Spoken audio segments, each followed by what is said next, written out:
Thursday, January 16th here on News 6 Plus and clickorlando.com. You're watching Breakfast with Bridgett. I'm Bridgett Ellison. Good to be with you on this Friday, Junior. We have plenty of news, weather, and traffic to get to this morning, and a live interview with United Arts of Central Florida. They're going to give us a rundown of all the great events, many of them free, coming up across Central Florida in the coming months. So you want to stick around for that too. But first, Chief Meteorologist Candace Campos is over in the Weather Center. And, you know, Candace, you talked about sort of all this mixture of things we have happening with the weather. And it's almost like the cool air is the ice cream. And then all these other little things are different toppings we're putting on every day. It's just, oh, you're on mute.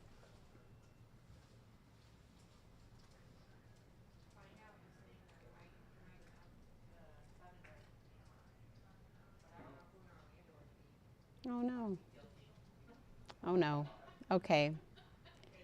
All right, we'll try. I'll come back to you. Or swing over there to Steve, maybe. Can you swing over to Steve? Can you go over to, can we? He's dialing in. Okay, let's try that. There's Steve. He's coming up. Just one moment, guys. One moment. Hi. Hi. So I'm going to give her my phone. Okay. And then you do that, and then we'll just swing back. Thank you so much. Here. How about that? Yeah, let's do that. Let me put it on Do Not Disturb so we get no disruptions. Okay. All right, there you go. Can I look through your email while I'm on your phone? Just kidding. All right. Hi, everybody. Yes, we were talking about the toppings. My analogy. Yes, toppings. The different toppings. Yes, the toppings. Hold on. Let me put you in my little slot here. Here we go. Better? Perfect. Okay, great. We get results. You know, temperatures today, like you said, we're going to continue to be kind of off and on when it comes to rain chances, temperatures, all of that. Why is it so sunny here? So much lights. Anyway, temperatures are going to be up and down, rain chances as well. So it's going to be a stretch of weather where we certainly want to make sure that we are staying kind of aware, because every day the weather is going to be a little different. So let's get to the maps, Bridget, and show you what's going on. Here we go, everybody. Hold on to your hat. It's funny because I'm just writing up our newsletter that gets sent out every Thursday. The entire weather team creates really cool information and interesting stories and tidbits that if you're into weather, you'd actually really like the newsletter. You can just head on over to clickorlando.com/newsletters and you can sign up for free. You don't have to sign up for all the newsletters. You can sign up for whichever ones you prefer, but the weather one is always really fun. So it's funny, I wrote, ready to pull down the lap bar and brace for another round of roller coaster temperatures this week. So here we go. Cloudy today. We are going to continue to see a little thicker cloud cover, even thicker than what we experienced yesterday with our cloud cover. And then as we head into tomorrow, we're going to have a cold front. That's going to come through. That's just going to dry us out. We'll have a lot more sunshine in the forecast. So it will be cool. Just the cloud cover will differ a bit today and tomorrow. Then as we head into the weekend, though, we're going to be warming up pretty fast. Highs are going to be back into the upper 70s. And then the rain chances will rise late Saturday night and into Sunday, all ahead of our next cold front. Then temperatures are going to drop. Highs could be down into the 50s on Monday for Martin Luther King Jr. Day. But just do be aware that cold air might not last long. We have another system that is going to kind of play another role come Tuesday and Wednesday. How much rain will we get? How cold will it stay? We'll have to wait and see, but I'll show you the latest model runs in just a second. Upper 40s to low 50s, and that is what our temperatures look like at this hour. And the reason why it's not as chilly as it was yesterday is because the cloud cover in the overnight acts like a blanket, and that actually keeps us a bit warmer down at the surface. So with that being said, that disturbance that's out there in the Gulf of Mexico is going to stay out there, but we're going to see kind of some of those scattered showers clipping the Sunshine State today. So as we zoom in here right now, if you're watching us from Marion County, Northern Lake County into areas of Volusia County, we are seeing some very light misty rain, but where you see that yellow, that rain is actually making its way down to the surface. So some of the rain that we've been pinpointing this morning is what we call virga, which is basically rain that is so light that falls through very dry air that it practically evaporates before it even gets touches the surface. So throughout the next few hours, we will get a little bit of rain in the forecast. We're going to hold it at only about 20%. And then the skies will finally start to clear as we get that weak disturbance through the area. That will allow a lot more sunshine, chillier temperatures later on tonight, but a lot of sunshine in the forecast for your Friday. So as we take you here hour by hour, 62, that is it. That is our high for today. Still staying below normal, really kind of stuck in with all that cloud cover throughout the majority of the day. So here comes this weekend's front. We're going to be warming up pretty fast ahead of that front on Saturday, upper 70s. Now, this system has the potential of packing a little bit of rain in the forecast, which is certainly great news. We are in drought conditions already across most of Central Florida. So any rain that we do get, as long as it, of course, doesn't come in anything severe, will be very beneficial and very welcomed. That front will continue to clear. You can see the majority of the rain will come on Sunday.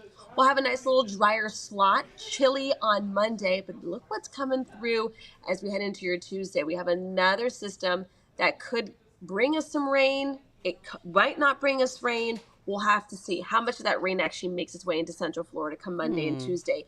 We'll have to wait and see. It says Sunday's rain chances, that is pretty much a guarantee of a good dose of rain, 70 to 80%.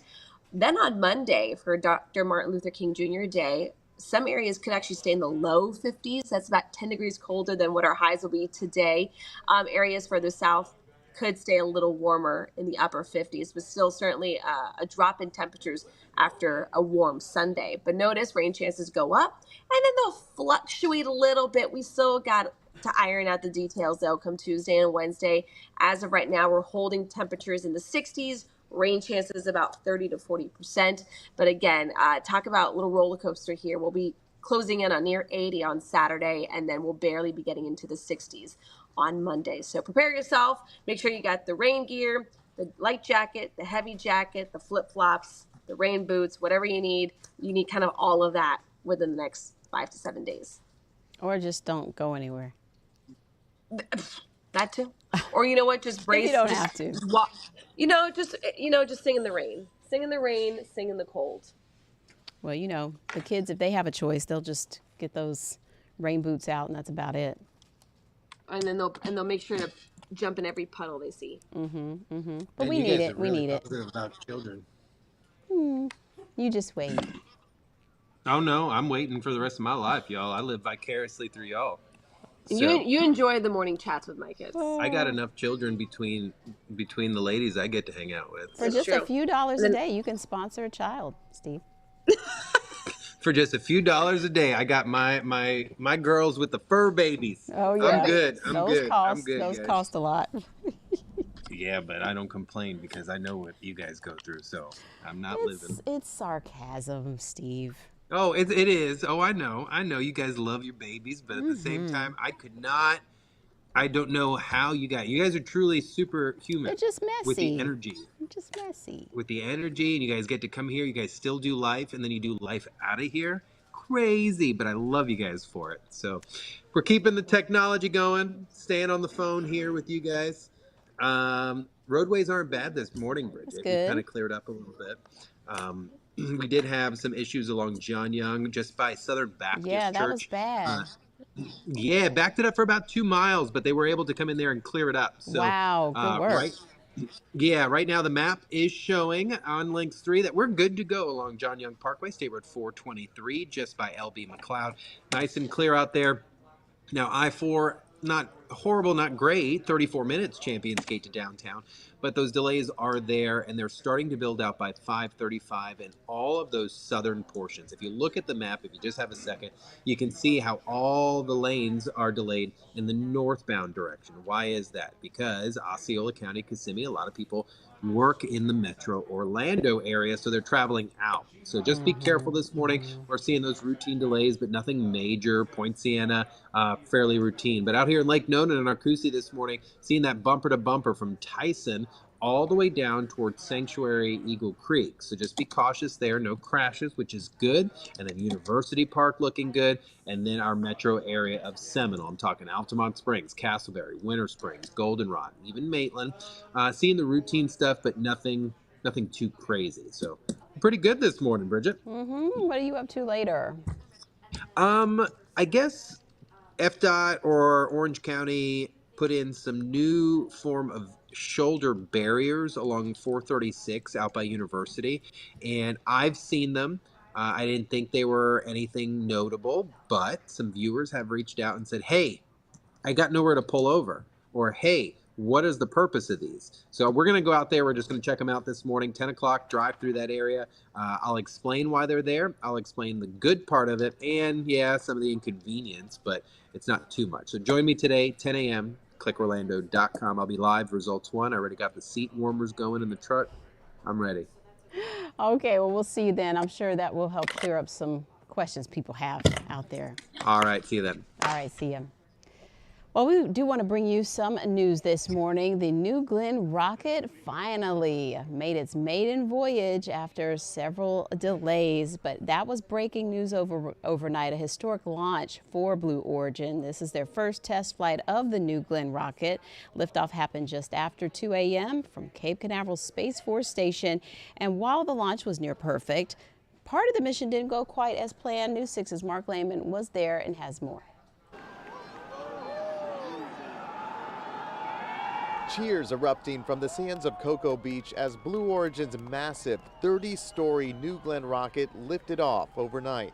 It was beautiful to watch this big ball of fire launching and the sound. The Salomon family is vacationing from Massachusetts and used the liftoff as a learning experience for their 2 young children. We homeschool, so we're learning all the time, including at 2 in the morning. And there was a lot riding on this mission. New Glenn is the first rocket developed by Blue Origin that aims to be capable of deploying satellites. The company meeting a key objective by reaching their target orbit. Wanted to experience, 3 years of hard work, everybody on our team here. Ashish Patel is part of a team that worked on New Glenn's second stage. He says he's in awe of seeing the rocket hit all of its key milestones and is excited for what all of this means for the future. I think once we're able to, get to a sustainable rate, I think that's the next key milestone for us, right? And just making this routine. Very exciting news right there. We'll continue to update you on all the developments with the New Glenn rocket. Also this morning, a story we're following out of Orange County where we had a crime alert, the search for a man who attacked an 83-year-old woman outside of a store. It was caught on camera. She was possibly targeted for her lottery winnings. This happened at Buddy's Food and Lotto off Curry Ford Road. News 6's Troy Campbell has more on what happened. I'm really shocked by the fact that they got that close to her. Customers of the Buddy's Food and Lotto reacting to this surveillance video, recorded just after 8 a.m. Wednesday morning along Curry Ford Road. In it, the Orange County Sheriff's Office says you see the 83-year-old victim walk to her car with her $200 cash lottery winnings in hand. That's when they say the suspect, Diego Fleury, approaches her. So you've seen her before? Oh yeah, he come here. She's regular customer. Been around over 10 years. I know her from over 10 years. Asun Lee has worked at the store for more than a decade. She says the victim frequently buys lottery scratch-off tickets at the store. She's a very nice lady, yes. She talks to everybody. Everybody her friend. Yeah, she's always happy. Lee says the third person in the video who tries to help the victim is the store's owner. Lee says she's seen the suspect before. Oh, he's troublemaker. Oh, he just hang outside. Always hang outside. Customer Debbie Davis says she's not surprised the store's owner stepped in. Does it make you feel more unsafe? Unsafe? No. Not here. No, because I know that they're always watching.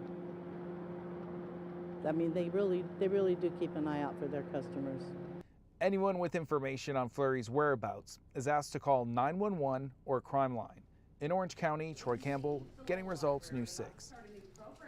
And just breaking here in the past few minutes, we learned from Orange County that they did make an arrest. So Fleury has been arrested in that case and will continue to keep you updated. But it is definitely a cautionary story about really being careful if you do like to play those cash prize games at stores and public places to really be careful out there and be aware. Right now, we are following the latest on possibly voting again about marijuana in Florida. That may come up on the ballot again, and 56% of voters supported Amendment 3 back in November, and 60% was needed to pass. So the group behind it, Smart and Safe Florida, has filed another initiative, a citizens initiative, and if it gets enough signatures and passes a review from the Supreme Court, that marijuana amendment might be back on the ballot in 2026, and it would allow those 21 years of age and older to legally have 2 ounces of marijuana in their possession. So we'll keep you updated. And so we're going to take a quick break, and we'll be back with United Arts of Central Florida with a rundown of a lot of great events, many of them free, coming up across the area. 747, welcome back.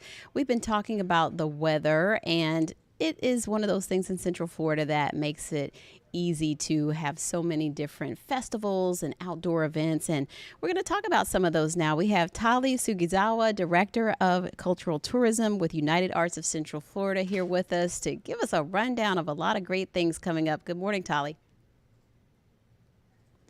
I think you're on mute. Just wait, hold on one second. I think we got it.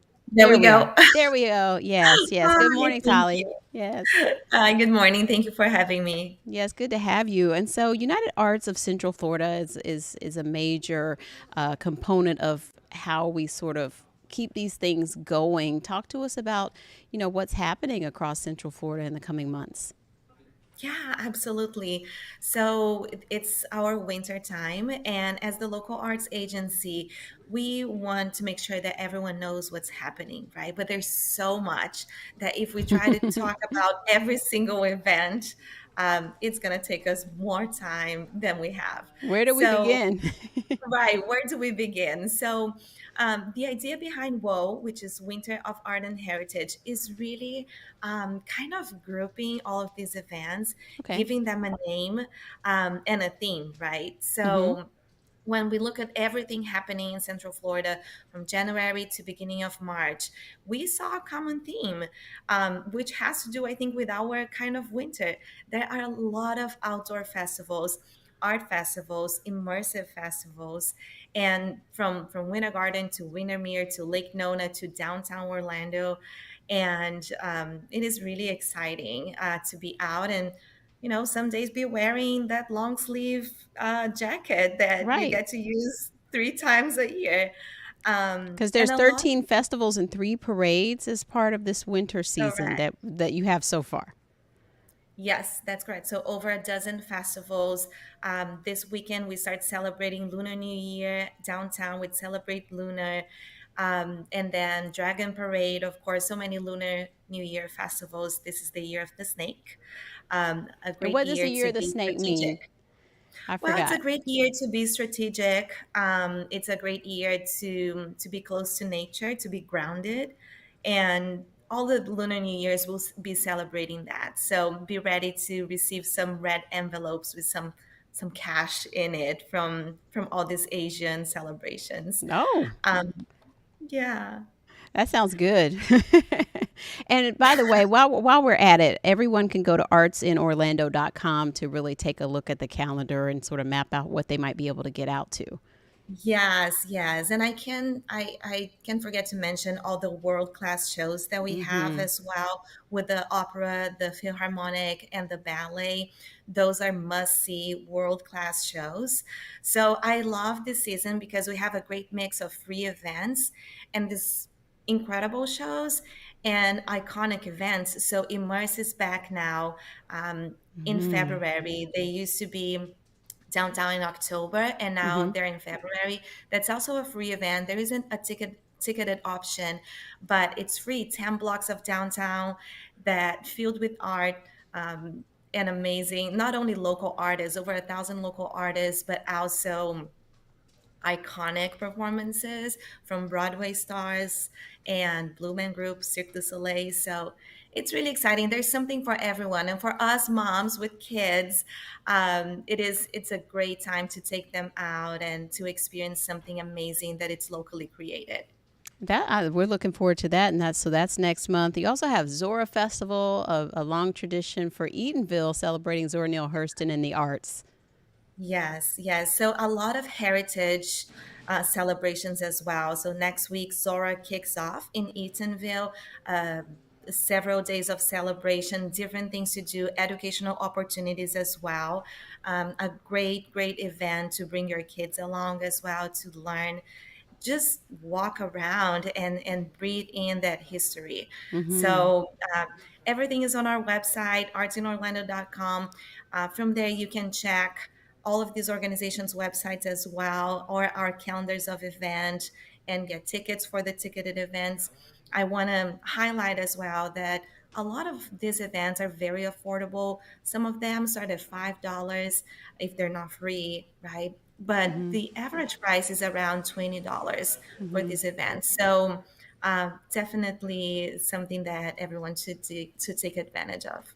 Wonderful. Well, Tali, thank you so much for being with us to talk about some of these great events. Like you said, WOA, the Winter of Art and Heritage. And we can find all this at artsinorlando.com. Hope to see you there. I'm going to go look for those red envelopes. Let's do it. All right. Happy New Year. Thank you. Bye.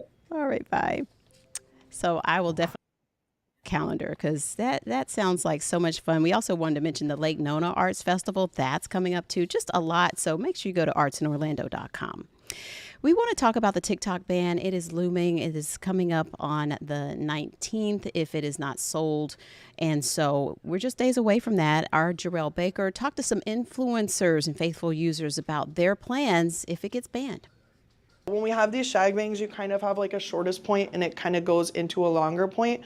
Hairstylist Emily Velasco says TikTok changed her life. I went from I worked at a corporate salon to having my own business and being booked all the time and not having to worry about it. Emily says one of her videos went viral last year around this time, gaining 1 million views. Since then, nearly half her clients come from TikTok, including Noah.